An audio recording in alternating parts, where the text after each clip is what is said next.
आज मैं आपके लिए एक ऐसा इम्पॉर्टेंट टॉपिक स्टार्ट कर रहा हूँ जो इम्पॉर्टेंट टॉपिक हर एग्ज़ाम में, चाहे वो स्टेट गवर्नमेंट की हो या सेंट्रल गवर्नमेंट की, सभी एग्ज़ाम्स में वो इम्पॉर्टेंट टॉपिक है और बहुत ही इम्पॉर्टेंट रोल प्ले करता है। और उस टॉपिक का नाम है model auxiliary verbs. Modal auxiliary verbs. ये टॉपिक एक डिफ़िकल्ट टॉपिक के अंतर्गत आता है। मतलब ये एक ऐसा टॉपिक है जिसमें स्टूडेंट्स बहुत ज़्यादा कंफ्यूज होते हैं और बहुत ज़्यादा कंफ्यूज होने के अलावा जब वो उसमें गैप फिलिंग करते हैं, रिप्लेसमेंट करते हैं, एरर को डिटेक्ट करते हैं तो बहुत सारे एरर्स कमिट करते हैं।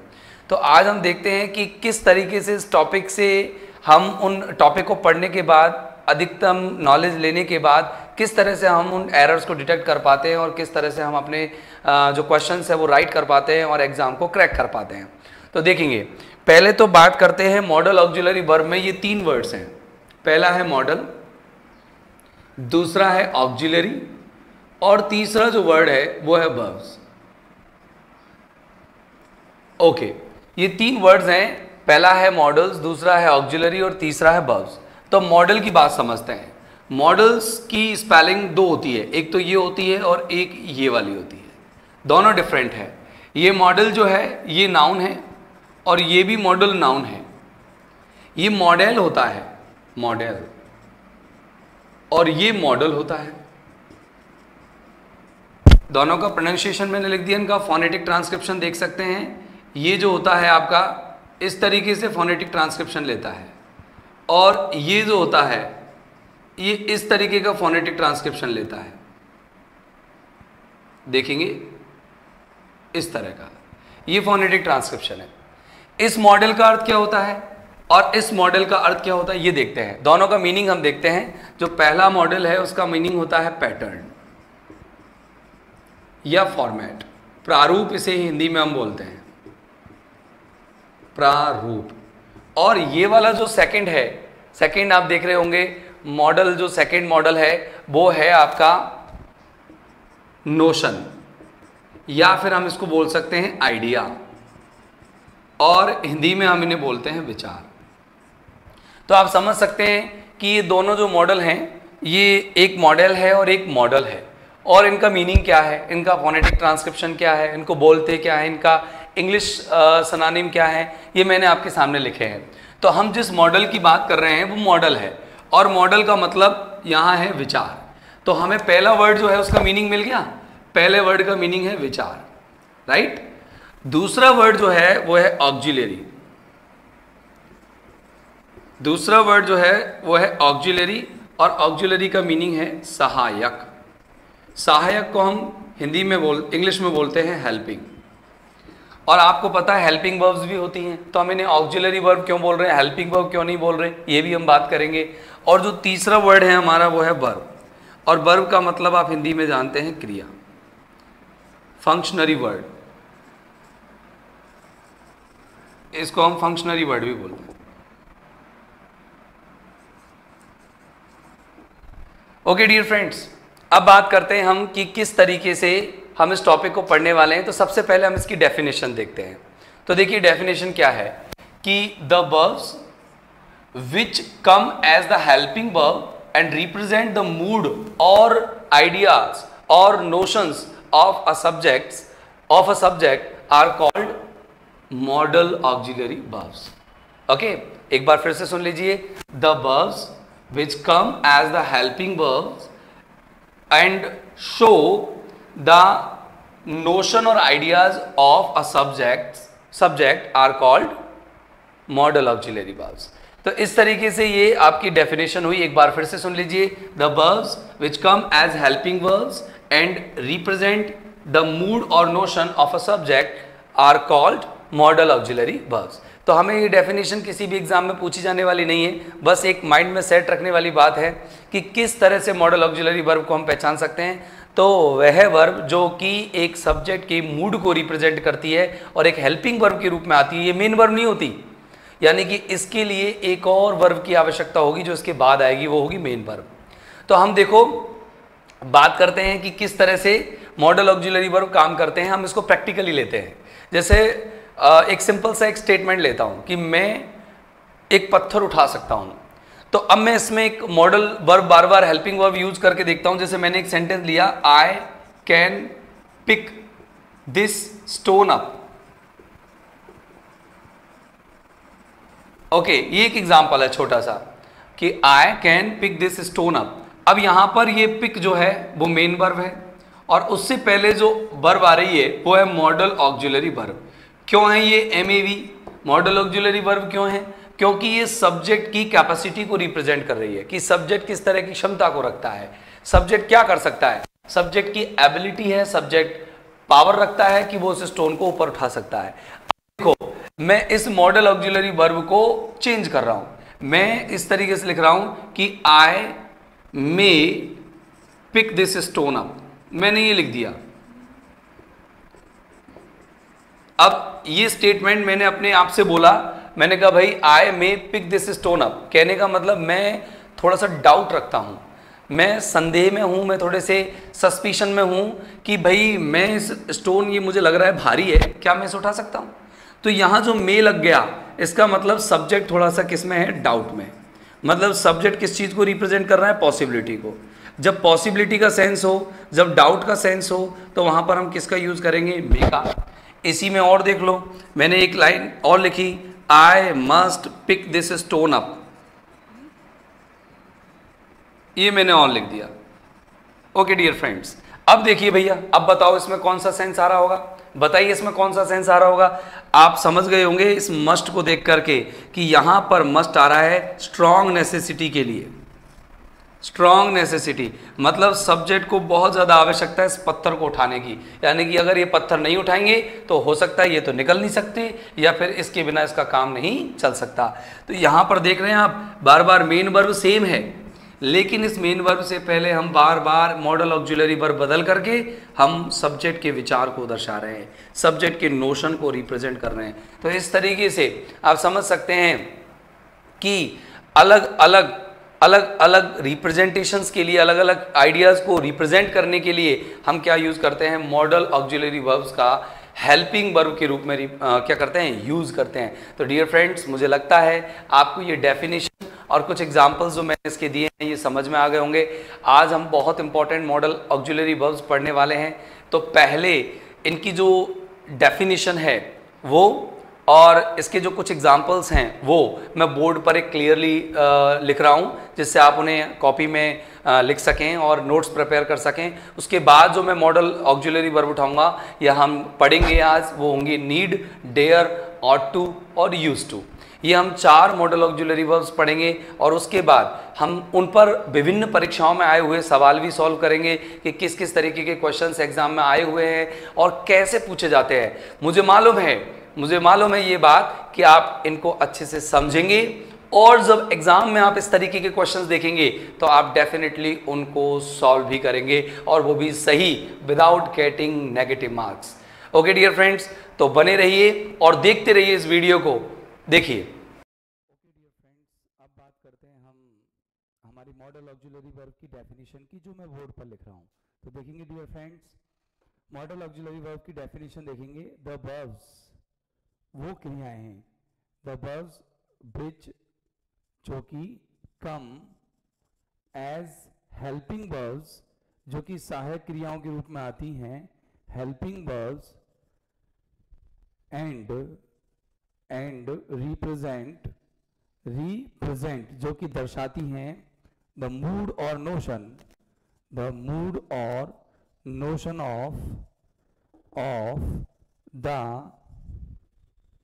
ऑफ द सब्जेक्ट, सब्जेक्ट के मूड और नोशन को दर्शाती है, सब्जेक्ट के मूड और नोशन को, are called modal auxiliary verbs, modal auxiliary verbs. इस डेफिनेशन को देखेंगे, आप इस डेफिनेशन को देखेंगे और समझेंगे कि यहां है वर्ब्स, वो क्रियाएं हैं जो कि कम आती हैं एज हेल्पिंग वर्ब्स, यानी कि क्योंकि ऑक्सिलरी का मतलब हेल्पिंग होता है, सहायक होता है, तो ये सहायक क्रिया के रूप में आती हैं, एंड और रिप्रेजेंट यानी दर्शाती हैं किसको? मूड को, या फिर नोशन को, यानी कि मानसिकता और विचार को, किसकी मानसिकता और विचार को, ऑफ द सब्जेक्ट, किसकी, सब्जेक्ट की, are called modal auxiliary verbs, यही मॉडल ऑक्सिलरी वर्ब्स कहलाती है। तो डेफिनेशन आपको कंप्लीट हो गई होगी। तो डियर फ्रेंड्स अब कुछ एग्जांपल्स देखिए, जैसे कि मैंने कहा I can swim, I can swim in this Ebbing water, Ebbing water, इस चढ़ते हुए पानी में मैं तैर सकता हूं, ये एग्जाम्पल है। आई मे स्विम इन द या in this Ebbing water, Ebbing यानी होता है जो चढ़ता हुआ पानी होता है उसको एबिंग कहते हैं, ठीक है ना। मैंने कहा कि I must swim in this Ebbing water, और एक मैंने एग्जाम्पल इस तरीके से लिखा, I should not swim, I should not swim, should not swim in this Ebbing water. अब आप इन चारों एग्जाम्पल्स को देखेंगे और समझेंगे, ठीक है ना। अब देखिए यहां पर इन चारों एग्जाम्पल्स में क्या है कि स्विम, जो मतलब पूरा स्टेटमेंट आप देख लीजिए सेम है, केवल जो चेंज है वो है मॉडल ऑक्सिलरी वर्ब में, केवल यही चेंज है। यहां कैन से कैपेसिटी नजर आती है कि सब्जेक्ट अपनी कैपेसिटी को रिप्रेजेंट करता है, यहां पर पॉसिबिलिटी या डाउट रिप्रेजेंट हो रहा है, यहां पर स्ट्रॉन्ग नेसेसिटी समझ में आ रही है कि भाई बड़ा मजबूर है बंदा। इसके अलावा यहां आप है ना एक जो है प्रोहिबिशन, पोलाइट प्रोहिबिशन यानी कि विनम्र निवेदन, या फिर आप कह सकते हो प्रोहिबिशन कहने की बजाय आप ये कहेंगे कि एडवाइस इन नेगेटिव, कि एडवाइस नजर आ रही है कि वो अपने आप को एडवाइस दे रहा है कि भाई मैं इस तरह का काम नहीं कर सकता। प्रोहिबिशन भी अपन ये लिख सकते हैं कि प्रोहिबिशन जो है यहां पर किस तरह का प्रोहिबिशन है, पोलाइट प्रोहिबिशन है, यानी कि विनम्र निषेध है। जब विनम्र निषेध होगा तो वहां शुड नॉट का प्रयोग होगा, और जब स्ट्रॉन्ग यानी रूल्स और रेगुलेशंस और ड्यूटीज के अकॉर्डिंग निषेध होगा, प्रोहिबिशन होगा, तो वहां पर मस्ट नॉट का यूज होगा। तो डियर फ्रेंड्स देखेंगे कि हमारा पूरा सेंटेंस है जिसमें केवल ये मॉडल ऑक्सिलरी वर्ब क्या कर रही है, हेल्पिंग वर्ब के रूप में आकर के सब्जेक्ट के मूड और नोशन को रिप्रेजेंट कर रही है। तो डियर फ्रेंड्स आप इसे अच्छे से समझ चुके होंगे, और मुझे उम्मीद है कि आप लोगों को ये जो डेफिनेशन है और एग्जांपल्स हैं ये डेफिनेटली कहीं ना कहीं काम आएंगे। और ये अभी तो इस टॉपिक को समझने के लिए है, बाकी का अब हम इस टॉपिक के कुछ एग्जांपल्स लिख रहे हैं, और एग्जांपल्स हमने लिख लिए हैं, अब हम टॉपिक शुरू कर रहे हैं। और आज के हम जो मॉडल्स, पहले मॉडल्स जो पढ़ेंगे वो होंगे नीड और डेयर। तो देखिए आप भी मेरे साथ हेडिंग डाल सकते हैं, आपकी नोटबुक में डाल दीजिए हेडिंग नीड और डेयर, नीड एंड डेयर। पहले तो समझिए नीड एंड डेयर होते क्या है, नीड और डेयर क्या है। तो देखिए ये जो नीड है इसका मतलब होता है आवश्यकता, कहने का मतलब नेसेसिटी, और जो डेयर है इसका मतलब होता है साहस, और इसी को हम कहते हैं करेज।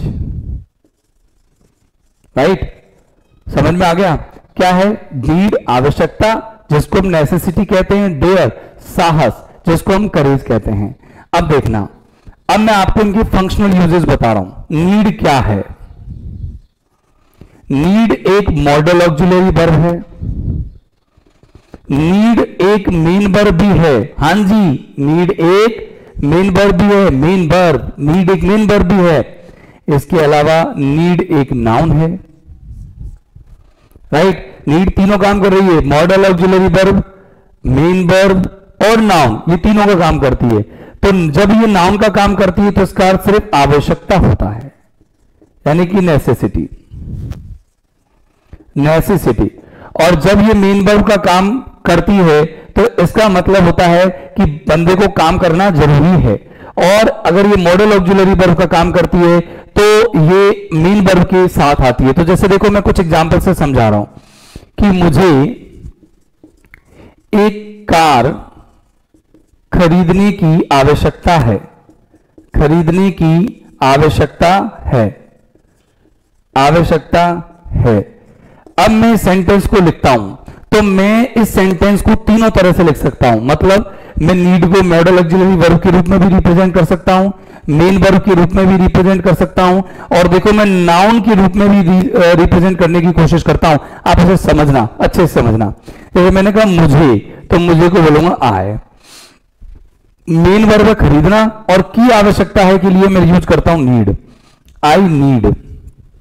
ठीक है, अब यहां लिखूंगा मैं बाय, मेन वर्ब लिख दी, क्योंकि नीड एक मॉडल ऑक्सिलरी वर्ब है तो इसके साथ मेन वर्ब ठीक होगी बेयर इन्फिनिटिव में। इससे पहले कोई टू इन्फिनिटिव जीरन नहीं आएगा। इसके बाद में अब आपने कहा कि I need bye a car, ये आपने लिख दिया। अब मैं इसको मेन वर्ब के रूप में रिप्रेजेंट करता हूं तो आई नीड, जब मेन वर्ब दूसरी मेन वर्ब से जुड़ती है तो टू लगता है, बाय ए कार। ठीक है, और अब मैं इसको एक नाउन के रूप में रिप्रेजेंट कर रहा हूं कि I have a need, I have a need to buy a car. अब आप देख सकते हैं कि इस तरीके से आप इसको बना सकते हैं। ये तीन तरीके हो गए जिन तरीकों से आप नीड को रिप्रेजेंट कर सकते हैं। या नीड मॉडल ऑक्सिलरी वर्ब है, या नीड मेन वर्ब है, और यहां नीड नाउन है। आप देख सकते हैं मैंने इससे पहले आर्टिकल ए का यूज कर रखा है, और किस तरीके से मैंने ये बनाए हैं, किस तरीके से मैंने ये यूज किए हैं, इनकी हम चर्चा बाद में करेंगे। पहले आप नीड को समझ लीजिए कि नीड तीन काम करती है। कितने काम करती है डियर फ्रेंड्स? तीन। कौन कौन से तीन? मॉडल ऑक्सिलरी वर्ब का काम करती है, मेन वर्ब का काम करती है, नाउन का काम करती है। अब बात आती है कि सर डेयर क्या क्या काम करता है। फिर हम आएंगे इनकी क्वेश्चंस पर, इनके क्वेश्चंस पर। तो आप चाहे तो इनकी स्क्रीनशॉट ले सकते हैं, चाहे आप इसे लिख सकते हैं। तो देखिए अब मैं आता हूं डेयर पर। डियर फ्रेंड्स, डेयर, डेयर शब्द ही ऐसा है जहां पर ऐसा एहसास होता है कि सामने वाला साहस दिखा रहा है, चुनौती दे रहा है। तो देखो डेयर जो वर्ड है वो डेयर वर्ड भी आपके तीन काम करता है। ये डेयर वर्ड भी तीन काम करता है। पहला जो काम है वो है मॉडल ऑक्सिलरी वर्ब का, ये मॉडल ऑक्सिलरी वर्ब है।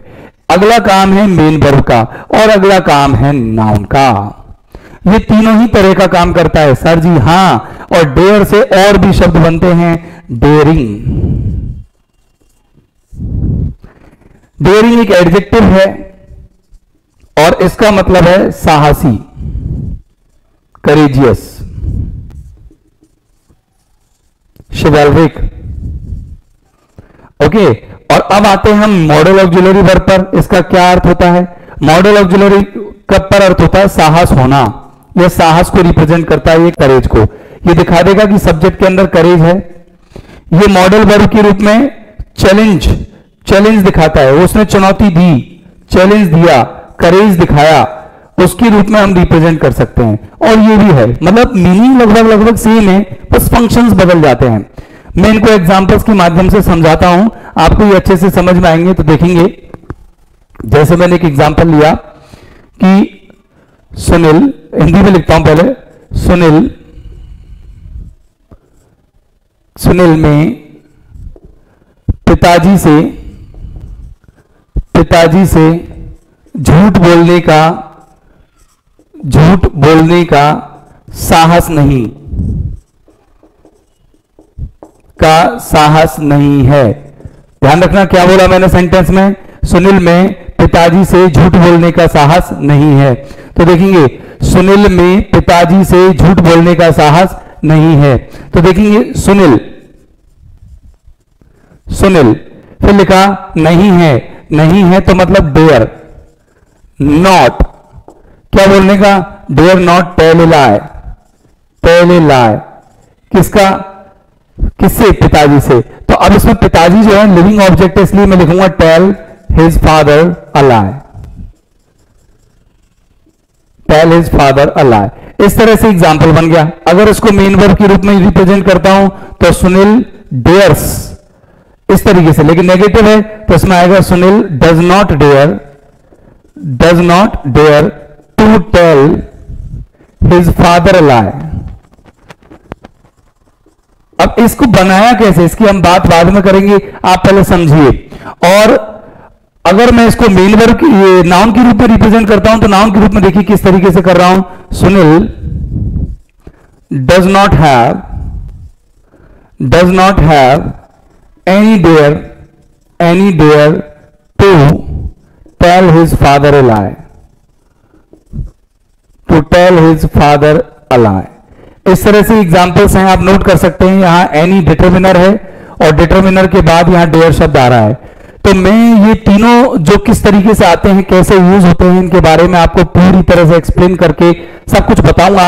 आप पहले इसको एक माइंड में एक हल्का सा स्ट्रक्चर बना लीजिएगा. और आप अब आते हैं हम अपने अगले स्टेप पर, और अगला स्टेप होगा हमारा रूल्स और हमारे जो एग्जाम्स में किस तरीके से सवाल आते हैं वो, और नीड और डेयर का डिटेल्ड डिस्क्रिप्टिव आप कह सकते हैं, उसको हम टीचिंग देने वाले हैं, आपको पढ़ाने वाले हैं. आप बस बने रहिए और देखते रहिए. ओके डियर फ्रेंड्स, चलो हम चलते हैं अपने मॉडल्स की तरफ. और वो मॉडल्स हैं नीड और डेयर. तो सबसे पहले हम पढ़ रहे हैं नीड को. तो फंक्शनल यूजेस के लिए अगर हम देखें कि अगर हम इनके फंक्शन यूज देखते हैं कि फंक्शन कैसा ये काम कैसा करते हैं, तो नीड और डेयर में दोनों एक साथ ले लेता हूं. बाकी का आपने समझ ही लिया कि नीड किस सेंस के लिए आता है और डेयर किस सेंस के लिए आता है. अब हम बात करते हैं कि दोनों का यूज जो होता है वो फंक्शंस के लिए कैसे होता है. तो देखेंगे नीड और डेयर जब मॉडल के रूप में काम करते हैं, जब ये मॉडल ऑक्सिलरी वर्ब होते हैं, तो आप इनका ध्यान रखना कि इनमें नेगेटिव सेंस देने के लिए नॉट इनके बाद आता है, इनसे पहले नहीं. डू नॉट डज नॉट नहीं आएगा. और इनके बाद वर्ब की फर्स्ट फॉर्म आती है, यानी कि बेयर इन्फिनिटिव. बस जी हां, ये याद रखना है आपको कि इनके बाद क्या आती है, बेयर इन्फिनिटिव आती है. इनके बाद बेयर इन्फिनिटिव आती है. बेयर इन्फिनिटिव यानी कि वर्ब की फर्स्ट फॉर्म. जब नीड और डेयर मेन वर्ब का काम करते हैं, जब नीड और डेयर मेन वर्ब का कार्य करते हैं, तो इनके बाद टू इन्फिनिटिव यूज होती है. और अगर इनको नेगेटिव में डालना होता है तो नेगेटिव में यहां प्रेजेंट में डू डज और पास्ट में डिड यूज होता है, और नॉट का यूज यहां होता है जब ये मेन वर्ब होते हैं. और जब ये पॉजिटिव में मेन वर्ब होते हैं, ये तो नेगेटिव में मेन वर्ब है, नेगेटिव में हमको इनसे पहले ये लगा देना है. जबकि जब मॉडल के रूप में यूज कर रहे थे तो हम क्या कर रहे थे, नीड और डेयर के बाद नॉट ले रहे थे. नेगेटिव वाले सेंटेंस देख लीजिए. पहले जैसे मैंने कहा, she need not worry, she need not worry about me, she need not to be worried about me, ऐसा आना चाहिए था, लेकिन शी नीड नॉट वरी, बस इतना से लिख लो आप, शी नीड नॉट वरी. अब यहां देखेंगे आप कि नीड जो है वो मॉडल ऑक्सिलरी वर्ब है, क्योंकि यहां पर क्या आ रहा है, नॉट आ रहा है. अब अगर इस एग्जांपल को सवाल में इस तरीके से दे दिया जाए, शी नीड्स नॉट वरी, और आपसे पूछे कि इसमें एरर क्या है, आपको ए बी और सी एरर डाल दे, तो आप सोचते होंगे कि ये क्या है, आपकी मेन वर्ब है, राइट. मेन वर्ब में क्या लग गया, एस, क्योंकि आपको पता है कि मॉडल वर्ब्स भी है और मेन वर्ब भी है. शी सिंगुलर सब्जेक्ट है, इसलिए नीड में क्या लग गया, एस. लेकिन ध्यान रखना यहां पर नॉट बाद में नहीं आना चाहिए. क्यों? क्योंकि जब ये मेन वर्ब के रूप में आएगी तो नॉट पहले आएगा और do does did helping verb के रूप में आएगी. अब आप यहां क्या करेंगे, यहां पर आप नीड में से एस हटा देंगे, और जैसे ही नीड में से हमने एस हटाया तो इस तरीके से हमारा ये फॉर्मेट नेगेटिव का सही हो गया, राइट. एरर किसमें गया, बी में. अगर इसी एग्जांपल को इस तरीके से दे देते, सी नीड्स नॉट टू वरी, इस एग्जांपल को इस तरीके से दे दिया जाता, नो एरर. इस क्वेश्चन को इस तरीके से दे दिया जाता तो ए बी और सी और नो एरर डी. तो आप बताइए कि यहां किस तरह का एरर आप फाइंड आउट करते. ये आप देखते कि यहां वर्ब से पहले टू आ रहा है, इसका मतलब ये मेन वर्ब है. क्यों? क्योंकि मेन वर्ब से पहले टू आता है, तो नीड और डेयर मेन वर्ब है, और जब ये मेन वर्ब है तो इसमें सब सिंगुलर सब्जेक्ट के अकॉर्डिंग ऐसे ही इस लगा दिया. नॉट बाद में नहीं आना चाहिए, नॉट पहले आना चाहिए. तो बताओ, जब नीड और डेयर मेन वर्ब का काम करती हैं तो नेगेटिव फॉर्मेशन किस तरह की होती है, इस तरह की होती है. नेगेटिव फॉर्मेशन इस तरह की होती है. तो हम यहां लिखेंगे डज नॉट नीड, क्योंकि प्रेजेंट टेंस है तो प्रेजेंट में डू डज आएंगे, सी के अकॉर्डिंग डज आएगा, और नॉट और नीड इस तरह से आ जाएगा. तो ये सेंटेंस बनेगा, she does not need to worry, she does not need to worry. तो इस तरीके से एग्जाम में क्वेश्चन पूछे जाते हैं. डियर फ्रेंड्स, आपको ये याद रखना है कि एग्जाम में किस तरीके से क्वेश्चन पूछे जाते हैं, इस तरीके से पूछे जाते हैं. तो ये आप एक मैं ब्लैंक वाला एक दे देता हूं. एक किस तरह का सवाल है, देखो कि एक लिया मैंने, सुमन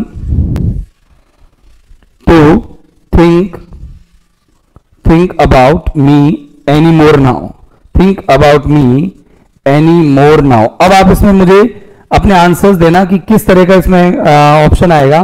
पहला ऑप्शन दिया नीड नॉट, बी ऑप्शन दिया नीड्स नॉट, सी ऑप्शन दिया does not need, does not need, और डी ऑप्शन दिया नीड, नीडेड नॉट। पहले तो मुझे ये बताओ कि ये क्या है। ये टू इन्फिनेटिव है, यानी कि टू प्लस वर्ब की फर्स्ट फॉर्म। तो जैसे ही आपने देखा कि ये टू प्लस वर्ब की फर्स्ट फॉर्म है, तो आपको पता लग गया। आपको क्या पता लगा? आपको ये पता लगा डियर फ्रेंड्स कि ये नीड और डेयर या मेन वर्ब होंगी, और जब मेन वर्ब होंगी तो उनसे पहले डू डज हेल्पिंग वर्ब आएगी। तो ऐसा ऑप्शन देखिए कि या तो चारों में से कोई पॉजिटिव हो, ये नेगेटिव, ये भी नेगेटिव, ये भी नेगेटिव, ये भी नेगेटिव, तो चारों नेगेटिव है। तो बताओ जब मेन वर्ब नेगेटिव होगी नीड और डेयर, तो डू डज लगेंगे कि नहीं लगेंगे? पास्ट में डिड लगेगा कि नहीं लगेगा? लगेगा। तो देखिए डू डज डिड वाला ऑप्शन देख लीजिए, ये मिल गया आपका आंसर और आपका क्लियर हो गया सवाल। इस तरीके से एग्जाम में क्वेश्चंस आपसे पुटअप किए जाते हैं। तो डियर फ्रेंड्स, उम्मीद करता हूं कि आपको ये मेरा जो मेन वर्ब और मॉडल ऑक्सिलरी वर्ब के रूप में और मैंने इसको ये रिप्रेजेंट किया है, आपको ये समझ में आया होगा। मैं इसकी कुछ क्वेश्चंस आपको सॉल्व कराऊंगा, उसके बाद हम चलेंगे हमारे डेयर पर और डेयर के कुछ एग्जांपल सॉल्व करेंगे, और उसके बाद हम आएंगे अपने नए पैटर्न पर या नए मॉडल ऑक्सिलरी वर्ब पर। तो देखना, अब आते हैं हम, देखिए कुछ क्वेश्चंस और देखिए। आपको ये समझ में आना चाहिए टॉपिक। अगर नहीं समझ में आए तो आप कमेंट बॉक्स में कमेंट लिख करके मुझे बता सकते हैं, और अगर आपको कोई डाउट हो तो डाउट में भी आप मुझे फोन करके डाउट पूछ सकते हैं। तो देखेंगे डियर फ्रेंड्स किस तरीके से ये क्वेश्चंस हैं। मैंने आपको पहला क्वेश्चन दिया, मैंने कहा कि no one dash tell a lie here. Option देखिए, आप देखिए ऑप्शन किस तरीके से है, does not need, option B है नॉट नीड, ऑप्शन सी है नीड नॉट, ऑप्शन डी है नीड्स नॉट। देखिए कंफ्यूजन बिल्कुल आपको नहीं रखना है अपने माइंड में, बिल्कुल सारी चीजें सेट रखनी है। आप इसको सॉल्व करते रहिए जब तक मैं आपको दूसरा क्वेश्चन लिखता हूं। My friends to share any information with you, okay, an information with you. Example देखेंगे, ये ऑप्शंस देखेंगे, चार ऑप्शंस। मैंने कहा do not need, option B need not, option C do need not, option D needs not. अब आप देखिए कि मैंने ये जो नेगेटिव सेंटेंस बनाए हैं, इनमें आप देख सकते हैं कि नेगेटिव ऑप्शंस हैं चारों की चारों, ऊपर भी और नीचे भी। अब देखिए यहां पर जो है आपको मेन वर्ब जो नजर आ रही है, मेन वर्ब जो नजर आ रही है वो बेयर है, और बेयर इंफिनिटिव देखते ही हमें समझ में आ गया कि नीड और डेयर यहां पर मॉडल वर्ब होंगे। और मॉडल वर्ब में देख लो आप, ये हेल्पिंग वर्ब आ गई तो ये मॉडल नहीं है, ये मेन वर्ब हो गई। यहां पर ये नॉट पहले नहीं आएगा, अगर ये मॉडल वर्ब होगी तो नीड में एस नहीं लगेगा, ये मॉडल वर्ब होगी तो अपना आंसर आ गया नीड नॉट। क्योंकि मॉडल वर्ब में कोई भी ऐसे एस नहीं लगता, कोई डी नहीं लगता, क्योंकि इससे सब्जेक्ट, इस पर सब्जेक्ट का कोई इफेक्ट ही नहीं पड़ता, टेंस का कोई इफेक्ट नहीं पड़ता, तो ये सेम रहती है। अब देखिए नीड नॉट आ गया आंसर आपका। और इसमें देखेंगे टू इन्फिनेटिव आ रहा है। टू इन्फिनेटिव देखते ही हमें समझ में आ गया कि मॉडल ऑक्सिलरी वर्ब नहीं चाहिए, हमें मेन वर्ब चाहिए। अब इन दोनों में से मेन वर्ब देखिए, ये मॉडल है, ये अगर मेन वर्ब है तो इसके बाद नॉट नहीं आएगा, ठीक है। ये अगर मेन वर्ब है तो इससे पहले इसके बाद नॉट नहीं आएगा, पहले नॉट आएगा। तो ये वाला आंसर हमारा ठीक है। ए ऑप्शन हमारा क्लियर होता है, और इस तरह से हमें आंसर मिल जाता है। डियर फ्रेंड्स, अब मैं आपको एक और थोड़ा सा घूमता हुआ सवाल दूंगा। घूमता हुआ मतलब सवाल नहीं घूम रहा है तो आपको घुमा देगा। देखिए किस तरीके से एक क्वेश्चन होगा वो देखेंगे।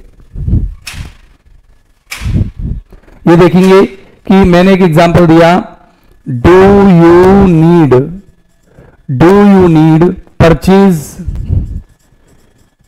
Purchase a new wrist watch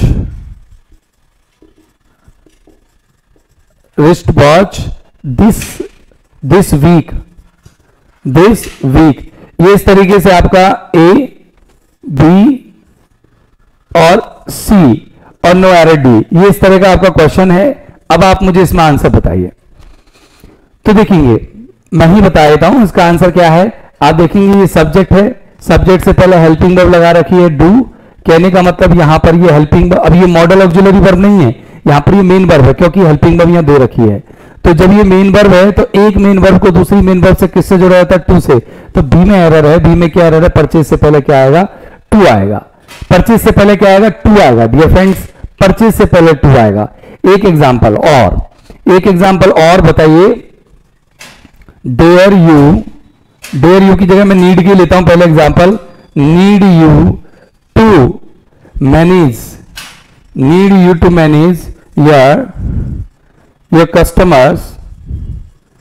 your customers now।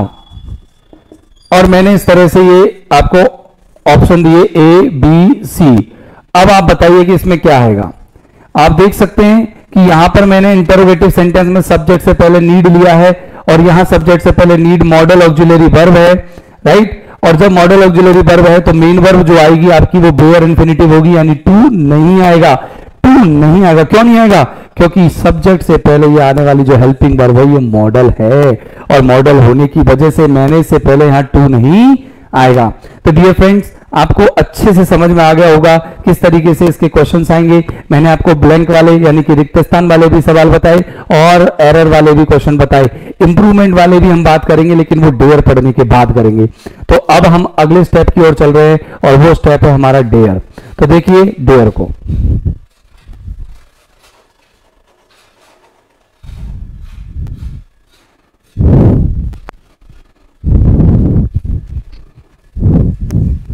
देखिए डेयर किस तरीके से क्वेश्चन बनता है डेयर के। जैसे अगर हाउ नाम का शब्द आता है, हाउ इंटरोगेटिव वर्ड आता है, तो आपको कुछ नहीं भरना। How dare you go out of the classroom without my permission. एक एग्जाम्पल तो इस तरीके से आया। तो आप दिमाग में ये चीज सेट रखना कि इस तरीके का अगर क्वेश्चन आता है और आप एक चैलेंज दे रहे हो या आप उससे पूछो कि तेरी हिम्मत कैसे हुई, तो आप जब चैलेंज देते हो और हिम्मत पूछते हो तो यहां पर आपको एकमात्र जो वर्ड लगाना होता है मॉडल ऑक्सिलरी वर्ब के रूप में, वो लगाना होता है डेयर। अब मैं आपको उसके कुछ क्वेश्चन दे रहा हूं। देखिए, Sumit to speak any more before the principal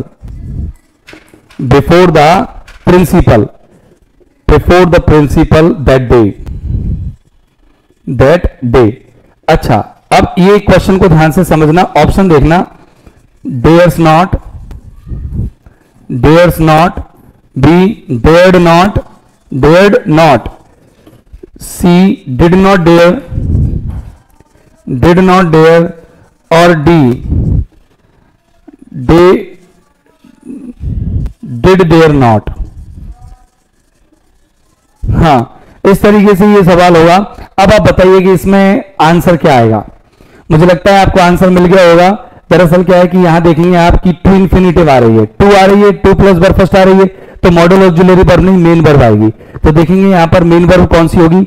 do और डज नेगेटिव में मेन, डेयर और नीड नेगेटिव में मेन वर्ब तभी होगी जब उनसे पहले डू डज डिड आएंगे। तो देखो, क्या इससे पहले डू डज डिड आ रहा है? नहीं। क्या इससे पहले डू डज डिड आ रहा है? नहीं। इससे पहले आ रहा है, इससे पहले आ रहा है। तो देखेंगे यहां इससे पहले डिड आ रहा है, यहां इससे पहले डू डज डिड आ रहा है। लेकिन नॉट की बात आती है, जब डेयर और नीड मेन वर्ब का काम करती है तो नॉट बाद में नहीं बल्कि नॉट पहले आता है। तो अपन का आंसर कौन सा होगा? सी। हमारा आंसर क्या नहीं होगा? डी आंसर नहीं होगा। तो इस तरीके से हमारा ये डेयर और नीड के कुछ एग्जांपल्स आपके यहां क्लियर होते हैं। अब आते हैं हम इसके बाद, अब आते हैं हम अपने अगली चीज पर। ध्यान दीजिएगा अगली चीज पर, और वो अगली चीज क्या है, अगली चीज कितनी इंपॉर्टेंट है, वो है मायने रखती है। तो वो मायना क्या रखती है, देखेंगे कि नीड और डेयर मैंने आपको बताया था मेन वर्ब के अलावा, मॉडल ऑक्सिलरी के अलावा एक काम और करती है। ये पॉजिटिव सेंस में मेन वर्ब होती है और इसके अलावा ये नाउन भी होती है। तो जब पॉजिटिव सेंस में मेन वर्ब होती है तो ये किस तरीके से रोल प्ले करती है वो हम समझते हैं, तो देखेंगे।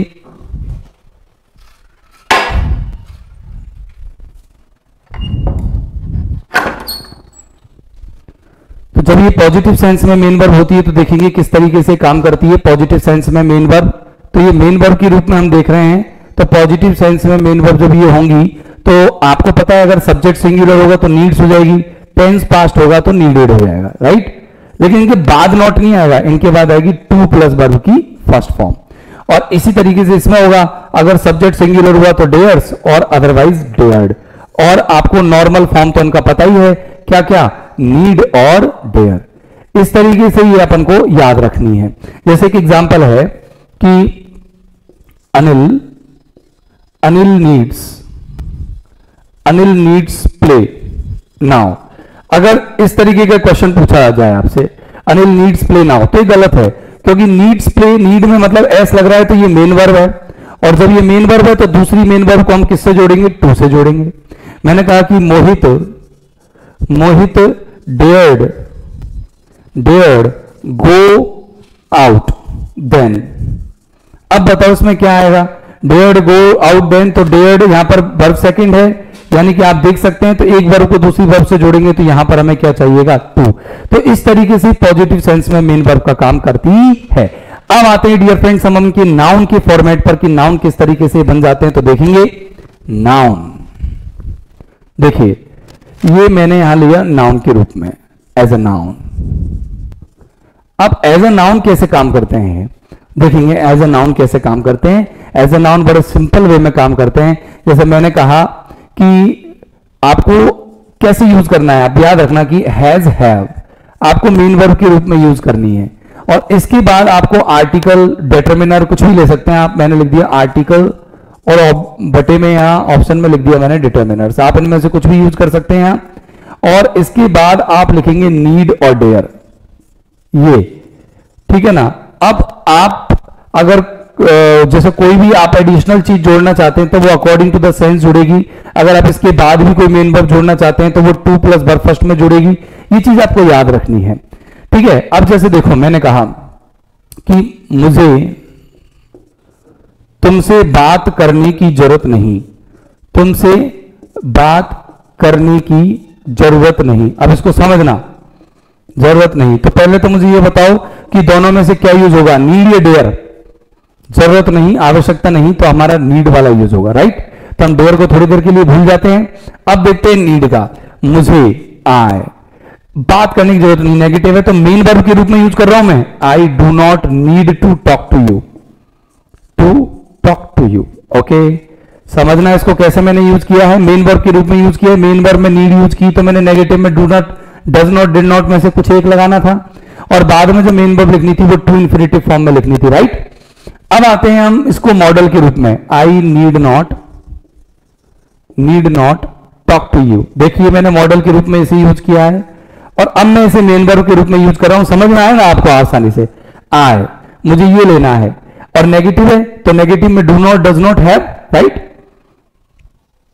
या आप यूं भी लिख सकते हैं, आवश्यकता, कोई आवश्यकता नहीं के रूप में, जैसे आई हैव, मैंने मेन वर्ब के रूप में इसे यूज कर दिया।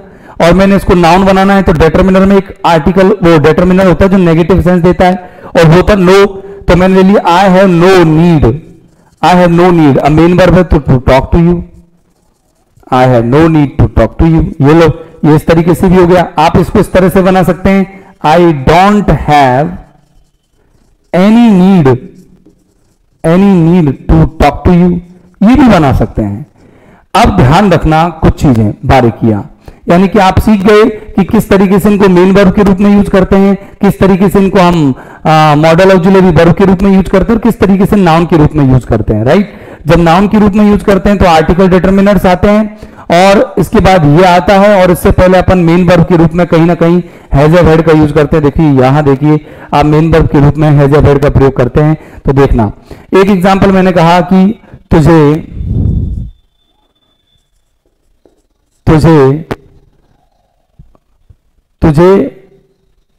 यहां आने की आवश्यकता नहीं थी, आने की आवश्यकता